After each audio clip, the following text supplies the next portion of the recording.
Kamis, tanggal 30 September 1965, inilah yang terjadi di kediaman rumah Jenderal D.I. Panjaitan.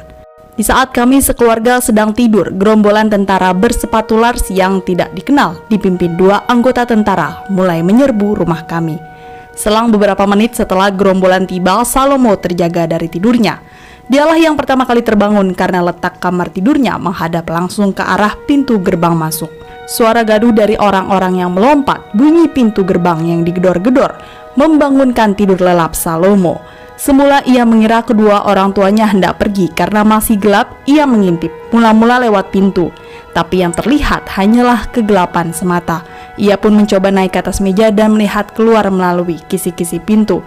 Ia menyaksikan para tentara mengenakan pakaian hijau, helm dan syal kuning melompat dari pagar. Mereka melompat dan langsung merunduk ke depan. Awalnya tidak ada kecurigaan karena memang setiap hari ia melihat tentara berpakaian hijau seperti layaknya ajudan dan sopir ayahnya. Tapi karena hari masih gelap dan mereka para tentara berperilaku tidak disiplin seperti itu, Salomo pun curiga.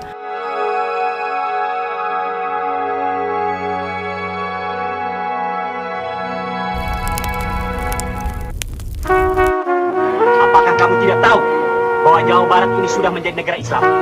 Pemerintah RI tetap bermaksud baik. Jawa Barat tetap wilayah RI.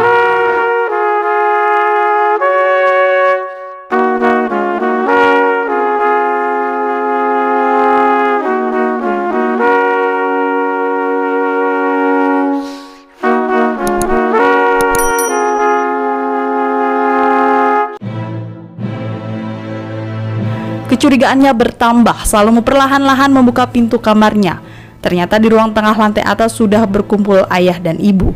Kami semua berkumpul. Sementara itu dari lantai bawah terdengar rentetan bunyi tembakan. Mereka rupanya menerobos masuk melalui pavilion yang berdinding kaca. 3 pembantu rumah tangga kami yang terbangun oleh suara-suara gaduh dipukuli dan dipaksa untuk memberitahu keberadaan ayah.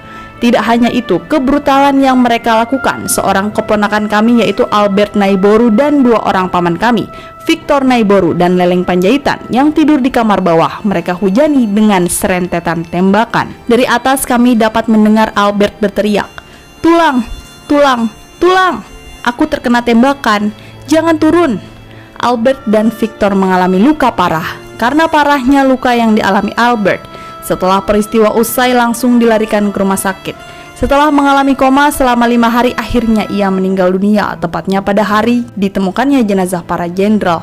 Sementara itu Victor cacat seumur hidup dan Leleng luput dari berondongan timah panas karena bersembunyi di bawah tempat tidur. Selanjutnya kami di lantai atas dengan ketakutan, perasaan galau dan sambil menutup telinga masih terus mendengar tembakan-tembakan dari bawah yang semakin gencar dan membabi buta.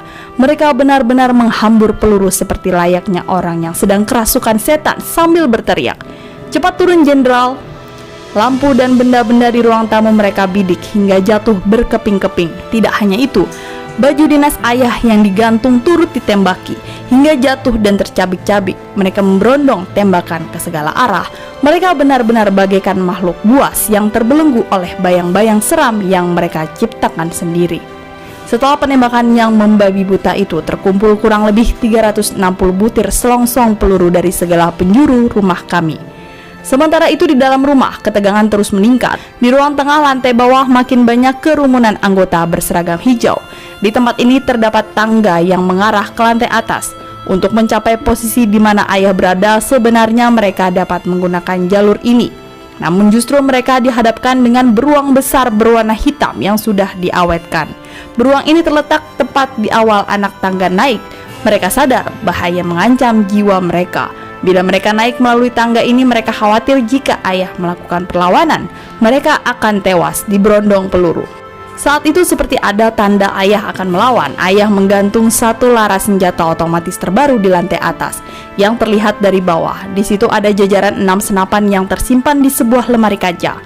Senjata-senjata itu sebenarnya hanya piranti berburu, tetapi tampaknya mereka tidak dapat membedakan senapan. Pasukan pun menanti dengan geram. Tembakan demi tembakan terus mereka arahkan ke plafon rumah. Puluhan peluru menembus langit-langit rumah hingga genteng dan sebagian jatuh di atas kami. Anak-anak yang sedang tiarap di lantai atas karena dihujani rentetan tembakan peluru yang membabi buta. Pada saat itu ayah sempat berkutat dengan senjata otomatis merek Beretta. Berulang-ulang ia mencoba mengoperasikannya tapi tidak berhasil. Senapan tersebut macet. Ayah keluar masuk kamar untuk mengutak-atiknya tetapi hasilnya nihil. Senapan tidak dapat juga digunakan. Sementara di lantai bawah terus terdengar teriakan, "Jenderal turun, jenderal turun."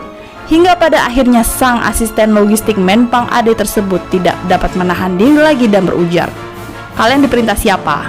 tanya ayah. "Kami disuruh oleh Paduka yang mulia," jawab mereka. "Kamu dari mana?" tanya ayah lagi. "Kami dari Cakrabirawa, jenderal," jawab mereka. Jawaban terakhir tersebut membuat ayah berubah sikap. Ia merasa bila Presiden Soekarno yang menghendaki kedatangannya, ia tentu tidak bisa menolak. Ia harus datang dan tidak boleh tidak. Ia pun harus datang dengan seragam dinas lengkap dan resmi. Sikap ini merupakan kedisiplinan ayah sebagai anggota ABRI. Ibu lalu menyiapkan pakaian dinas ayah. Setelah disiapkan, ayah mengenakannya dengan tenang. Kemudian ibu memasang tanda pangkat dan atributnya di mata anak-anak. Ayah terlihat sangat gagah dengan pakaian seragam militernya. Pagi itulah saat terakhir kami melihat ayah berseragam militer pergi meninggalkan kami untuk terakhir kalinya. Sementara itu dari bawah teriakan ancaman masih terus berkumandang. Mereka menduga ayah sedang mengulur-ulur waktu dan mereka pun semakin marah. Lalu mereka kembali menghamburkan tembakan secara membabi buta. Saat itu pun kami semua kembali bertiarap, tak bergeming. Perasaan ketakutan yang luar biasa kami alami saat itu. Beberapa menit sebelumnya atas perintah ayah kami berusaha menghubungi Bapak Samosir, salah satu kerabat ayah yang juga dari militer, melalui telepon, tapi gagal. Catherine kemudian berhasil menghubungi temannya untuk meminta bantuan kepada polisi. Selanjutnya teman Catherine menelepon kembali dan mengutarakan bahwa polisi sedang mengarah ke rumah kami. Sebagaimana biasa dilakukan sebelum melakukan suatu kegiatan apapun, ayah selalu berdoa. Pada waktu ayah berdoa terdengar kembali pertanyaan dan ancaman dari bawah disertai tembakan. Lalu dijawab oleh ibu, "Sedang berdoa." "Tak usah ganti pakaian, tak usah berdoa," teriak mereka. Pasukan Cakrabirawa semakin tidak sabar karena situasi di luar sudah semakin terang. Karena mereka sudah terlalu lama, mereka mengancam akan menggranat kami di atas. "Kami hitung sampai 3, jika jenderal tidak mau turun, kami akan menggranat," ancam mereka. Tidak sampai hitungan ketiga, mereka kemudian menembak lagi. "Jenderal, untuk terakhir kami peringatkan, kami hitung sampai 3. Tapi lagi-lagi hitungannya berhenti di hitungan kedua. Teror mental itulah yang membuat ayah cepat-cepat turun. Ayah membayangkan jika mereka benar-benar melempar granat, seluruh keluarga kami bisa binasa. Akhirnya ayah dengan mantap melangkahkan kaki untuk turun ke bawah. Sebelum turun, ayah sempat memperhatikan anak-anaknya satu persatu. Tatapan mata ayah yang terakhir hingga kini tidak bisa kami lupakan. Langkah ayah baru menuruni anak tangga yang ketiga, ayah diperintahkan untuk angkat tangan. Mungkin mereka takut jika ayah membawa senjata. Tepat di pertengahan tangga mereka menembak. Tetapi pelurunya tidak mengenai sasaran, akan tetapi mengenai lampu yang ada di lantai atas. Kendati demikian, ayah menuruni tangga dengan tegap dan tenang. Setelah itu kami tidak tahu lagi apa yang terjadi. Ketika ayah sudah keluar dari pintu, kami bergegas dan lari ke balkon untuk melihat bagaimana keadaan ayah. Dari sini kami berusaha melihat arah halaman, namun tidak mudah bagi kami untuk menyaksikan semuanya secara jelas. Masya sempat ditembak saat berusaha mengintip. Salomo bahkan tidak berani menampakkan kepalanya sama sekali. Ibu terlalu sedih dan panik untuk mengikuti kejadian-kejadian yang berlangsung.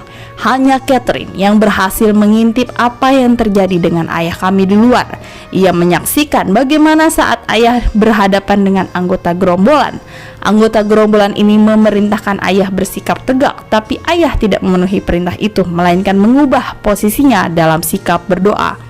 Ayah memang berdoa lagi. Dalam posisi berdoa itu, sebutir peluru ditembakkan ke bagian kepala. Jenderal tumbang ke belakang. Tubuh yang gagah dibalut pakaian kebesaran jenderal berbintang 1 rubuh membentur lantai halaman di depan teras. "Papi, papi!" jeritan Catherine saat matanya menangkap dengan begitu jelas peristiwa yang mengerikan itu. Dengan ketabahan yang luar biasa, Catherine masih berusaha melanjutkan pandangannya hingga jasad ayah diseret dengan mencengkram bagian lengan dan kaki. Kemudian dilemparkan keluar pagar melintasi gerbang yang masih tertutup. Darah ayah kami yang tercinta berceceran di halaman rumah dan pintu gerbang kami. Melihat banyaknya darah, besar kemungkinan arah tembakan memang dibidik ke arah kepala ayah dari jarak yang sangat dekat.